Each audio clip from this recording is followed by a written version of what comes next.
بنا والدین کی زندگی کیسی ہوتی ہے؟ مجھے اپنے والدین کو کھو کر پتہ چلا۔ میرے لیے پڑھائی کرنا بہت مشکل ہو گیا تھا۔ نہ کتاب تھی نہ قلم، کبھی کبھی بھوکا سو جاتا تھا، لیکن میں نے ہار نہیں مانی۔ میں نے اللہ سے دعا کی اور اپنے خوابوں کی طرف قدم بڑھانا شروع کر دیا۔ آج میں یہاں کوڑ میں ہوں۔ میں سب کو بتانا چاہتا ہوں، کوڑ کی پناہ میں پلنے والا ایک بچہ بھی خواب دیکھ سکتا ہے اور انہیں پورا کر سکتا ہے۔ میں تمام کوڑ کے ڈونر اور سپورٹر کا دل سے شکریہ ادا کرتا ہوں جو اپنی زکوٰۃ، صدقات اور عطیات کوڑ کو دیتے ہیں اور ہر خوشی غمی میں کوڑ کے ساتھ ہوتے ہیں۔ میں ڈاکٹر بننا چاہتا ہوں۔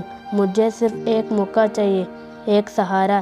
اللہ پاک آپ سب کو خوش رکھے، آمین۔